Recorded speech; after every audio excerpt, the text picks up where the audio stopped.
한국과 미국, 일본이 매년 정상회의 및 군사훈련을 하기로 합의하는 등 결속력을 강화하자 중국이 전전긍긍하면서 이 한국과 일본을 향해서 추파를 던지는 등 외교 전략을 전면 수정하고 있습니다.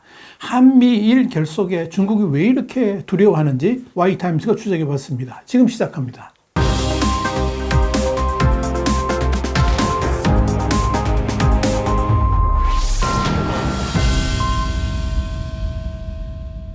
일본의 교도통신은 11일 한국, 미국, 일본이 오는 18일 미국 워싱턴 DC 인근 캠프 데이비드에서 열리는 한미일 정상회의를 계기로 삼국 정상회의와 공동군사훈련을 매년 정례적으로 개최할 것으로 전망된다라고 보도해서 눈길을 끌었습니다.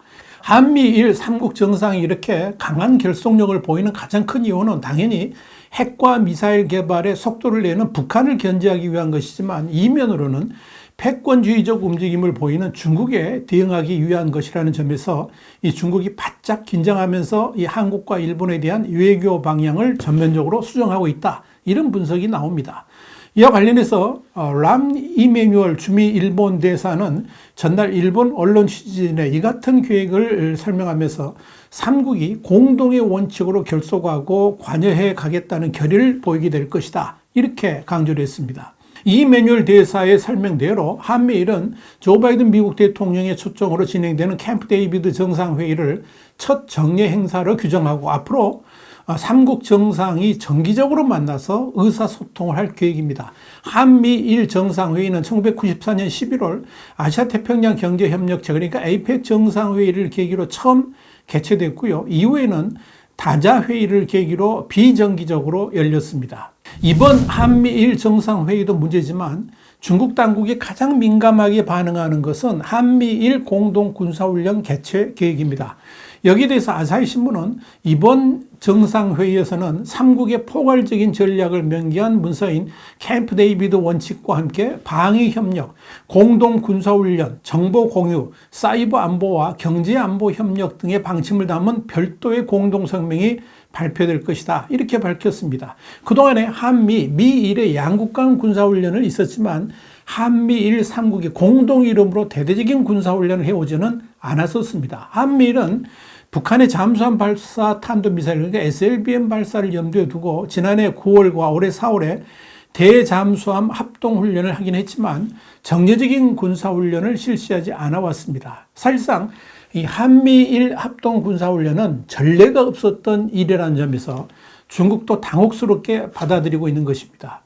이런 한미일 군사훈련에 대해서 요미우리 신문은 한미일은 삼국 협력을 심화시키기 위해서 정상회의와 공동군사연습을 정례하는 내용을 공동성명에 담을 예정이라고 그랬습니다. 그러면서 북한이 탄도미사일 발사를 거듭하는 가운데 한미일이 군사적 결속을 강화해서 억지력과 대처력을 높이려는 것이다. 이렇게 의미를 부여했습니다. 요미우리는 이어서 공동성명에는 북한 미사일 관련 정보의 실시간 공유를 조기에 시작하고 중국에 대항해서 반도체 등에 필요한 광물의 공급망을 강화한다. 이런 내용도 포함될 것으로 예상된다. 이렇게 전했습니다. 한 외교 소식통도 과거 정부에서 하지 않던 이 삼국 간의 군사훈련의 복원과 이미 하고 있는 훈련의 강화 등을 삼국이 폭넓게 협의하고 있다라고 말해서 눈길을 끌었습니다. 이런 한미일 간의 결속에 대해서 중국은 민감하게 반응했습니다. 사실 중국이 가장 싫어하는 것 중에 하나가 한미일 3국이 뭉치는 겁니다. 그래서 그동안 중국은 한국의 친중파들을 움직여서 한일 간 결속을 하지 못하도록 방해를 해왔고요. 특히 한미일 3국 간 군사훈련 개최에 대해서는 기를 쓰고 저지를 해왔었습니다. 그렇기 때문에 이 중국은 이번 이 한미일 정상회담 개최에 대해서도 강하게 비판을 했습니다. 중국 관영 글로벌 타임스는 지난 6일 중국 전문가들은 이른바 한미일 전략 협력 강화가 사실상 인도태평양 지역에 작은 나토를 구축하는 것이며 지역 안보에 해를 끼칠 뿐이라고 말했다. 그러면서 강하게 성토를 했습니다. 이 매체는 이어서 한미일 3국이 그동안 국제회의를 계기로 3국 정상회담을 연 적은 있었지만 이렇게 별도의 정상회담을 갖는 것은 이번이 처음이라 그러면서 이번 회담은 영내에서 중국의 영향력 확대를 견제하고 대만 문제 해결에 대한 중국의 확고한 태도에 대응하기 위해서 3국이 협력할 것을 시사하는 것으로 해석된다. 이렇게 밝혔습니다.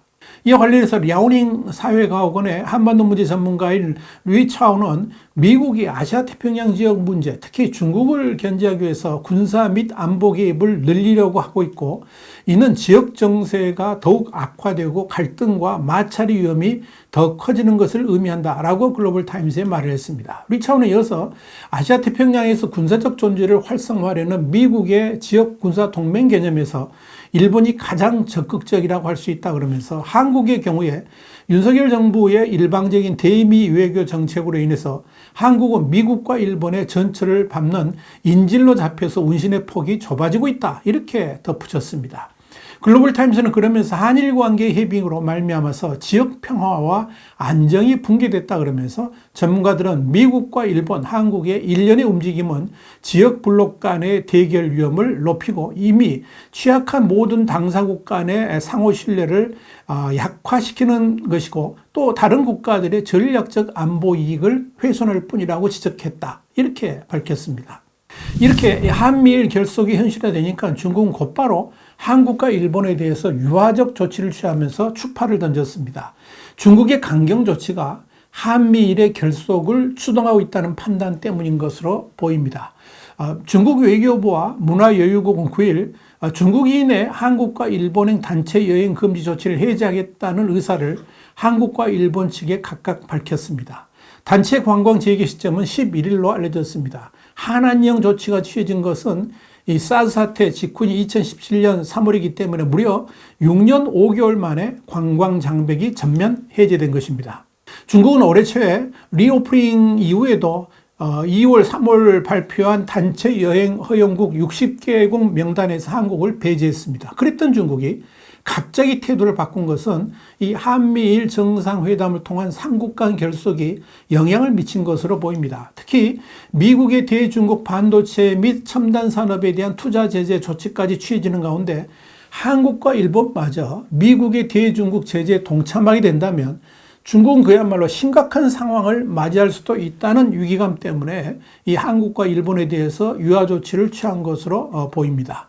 중국이 더더욱 신경을 쓸 수밖에 없는 것이 지난 1년 동안 각급 협의가 100차례 이상 진행되면서 탄력이 붙은 한미일 협력이 미국 캠프 데이비드에서 열리는 한미일 정상회의를 통해서 완성 단계에 이를 수 있다는 점입니다. 이건 단순한 한미일 협력을 넘어서 대만 해협, 남중국해, 동중국해에서의 항행의 자유, 또 공급망 강화 같은 중국이 민감해하는 현안들에 대해서 한 목소리를 낼 가능성이 있다는 점에서 사실상 전전긍긍하고 있는 것입니다. 그러니까 중국이 한국과 일본에 대해서 상황 관리를 할 수밖에 없는 처지에 이르는 것입니다. 분명한 것은 한국이 중국에 대해서 저자세를 유지하면 중국은 오히려 한국을 짓밟고 능멸하러 들지만, 한국이 대등한 입장에서 당당하게 대하면 오히려 중국의 태도도 부드러워지고 또 오히려 한국을 조심하게 된다는 것입니다. 이것이 그동안 한중 외교에서의 학습 효과입니다. YTN 정세분석이었습니다. 감사합니다.